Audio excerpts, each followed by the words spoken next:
ই পাসপোর্টের অ্যাপ্লাই করা হয়েছে, ফিঙ্গারও দেওয়া হয়েছে। তো ই পাসপোর্টের স্ট্যাটাসটা কীভাবে চেক করতে হয় সেটা আজকে দেখাবো।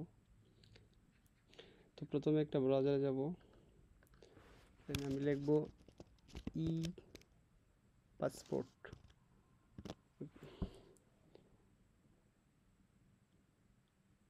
তারপর যে ইন্টারফেসটা আসবে, তো এখানে লেখা থাকবে চেক স্ট্যাটাস, এখানে ক্লিক করব।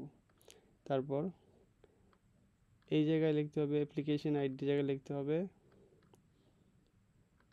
ডেলিভারি স্লিপের নাম্বারটা, এই নাম্বারটা লিখতে হবে 411300350356060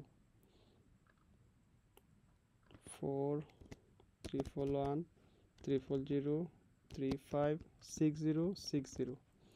দেন আমার জন্ম তারিখটা লিখব 13/2/2005।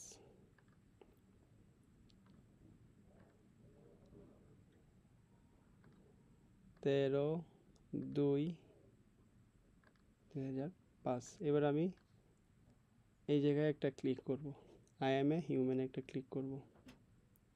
এবার চেকে ক্লিক করব। এই যে আমার স্ট্যাটাসটা এই জায়গায় শো করেছে, চেক অ্যাপ্লিকেশন স্ট্যাটাস অ্যাপ্রুভড। আজকের মতো এ পর্যন্তই। আসসালামু আলাইকুম।